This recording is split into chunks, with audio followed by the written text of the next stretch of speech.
made the Bible, they wanted to continue. That they wanted to continue with this story. So what I'm saying is there are secret, like, codes or secret, like, I don't know, recipes or something, or there's a secret meaning in the Bible. So I was thinking, the Bible is really complicated. It's not so easy. So, like, there's some, for example, when the Bible says, "I am that I am," and I think that means Yahweh, I am that I am. And so when Jesus says, "I and the Father are one," he doesn't mean he and the Father are one. I, of the I am, I and the Father are one. He's saying that I is God. Um,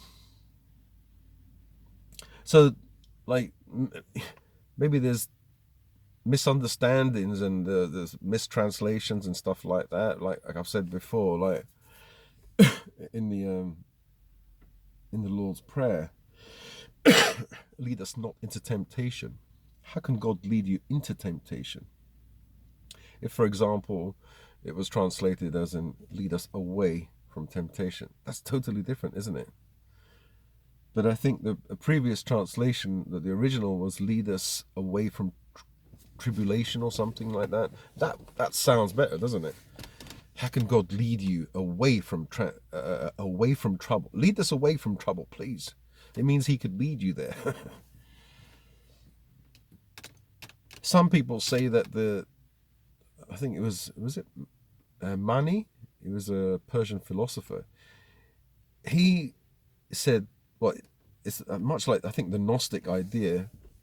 I think the Gnostic ideas are like oh, I'm not sure which I don't know, philosophy or which way of thinking. They believe that the world is upside down. The snake in the Garden of Eden was the good one, and the God was the evil one, our God, or the God. Sorry, not our God, but not to say that God is evil, but the God of the Old Testament was the evil one, and that when God was saying, that He didn't want Adam and Eve to be like us, otherwise I'll have knowledge. The snake was the wise one trying to teach us. And in fact, Jesus did say, be wise as snakes, as serpents. Although He said bad things about snakes in other parts. So the snake is you can say it's the symbol of wisdom.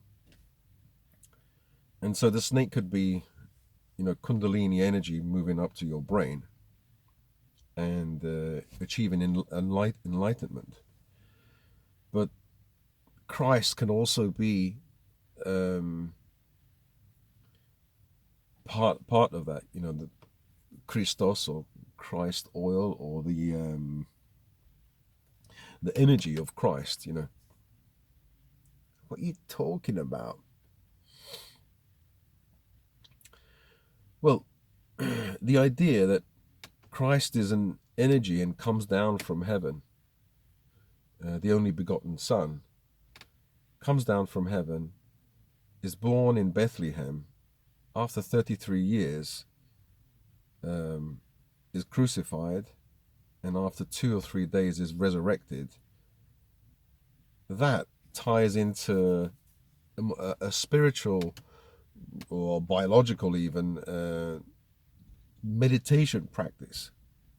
So God is here and comes down from heaven. God comes down, well, not God, in the form of Jesus. Christ comes down and is born in the solar plexus, which is Bethlehem. Bethlehem meaning the house of bread, where you eat. And the 33 steps, the 33 years, are the 33 vertebrae of the spine, moving up to the back of the head. And Christ is then crucified between the pineal gland and the pituitary gland, and after being dormant for 2 or 3 days, is resurrected, becomes immortal, and yeah, I won't say anything any more about that. But you see what I mean? The Bible can be an alchemical text, or can be. Obviously, I'm biased because I'm interested in alchemy, but people just, I think, people think whatever they think. They're free to think whatever they think, and I respect that.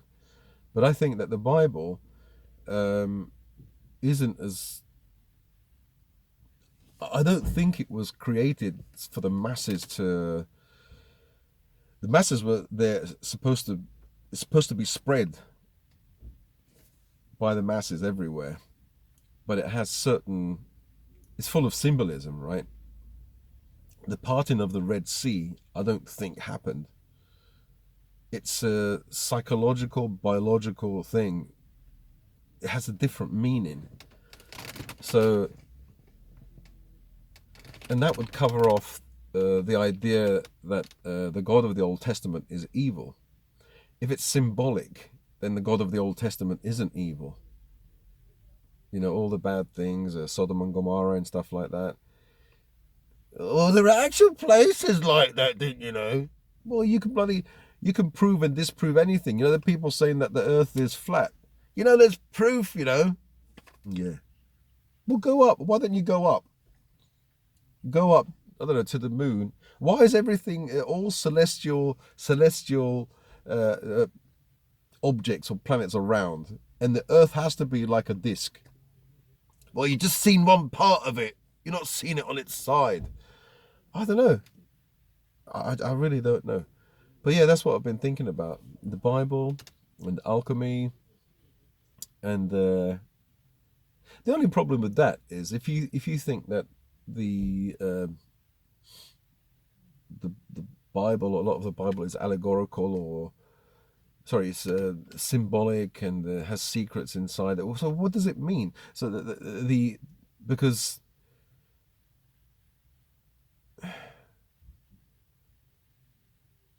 the most important part of being a Christian is believing in the resurrection and that Jesus saved you. But if you think that Jesus, you know, it's symbolic, so what do you think? It didn't happen? I wonder if both realities, both can be true. It's symbolic and also it did happen. So I don't know. But I think to question is right. You know, like a doubting Thomas. Because imagine, you know, all those people that came before us and passed away, they didn't even know that there was another 22 books, or there were the lost books of the Bible. You know, and they lived and died, and they didn't even know, they didn't even read, you know, what was in those books.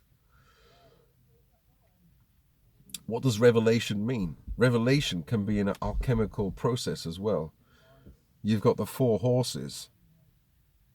So the leading horse is white, the second red, then it's black and green, I think, or something like that. That's the reverse process of creating the elixir of life. First, the substance putrefies. It starts to go green, then it goes black. And then there's perfection. There's red and white. Sometimes it's the other way around, white and red. You know, if you look at the another part of the Revelations, I haven't really read it properly, but there's basically 7 seals on the back.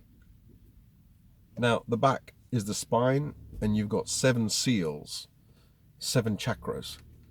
Now, if you look at the Bible that way, as an alchemical or symbolic book, I mean, it's not only that, it's very complicated. I mean, a lot of the things that Jesus said in the New Testament are really nice things and kind things, and talk about psychology and, you know, how to treat people, how to treat yourself.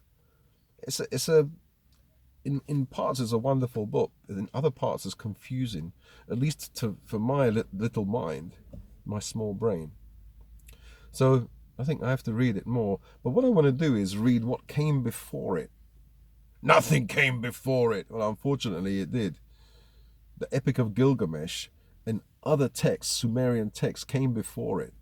And then if say, for example, you read these and you think, hang on, I've heard this before. This is in the Bible. Now, these texts did come before the Bible. And so you're going to be thinking, maybe not it was plagiarism is happening here, but they must have taken these stories and thought, okay, these are good stories. So you must think then, if you believe in the Bible that it's God authored it and these people were inspired by God, so the inspiration must have happened earlier, and they just took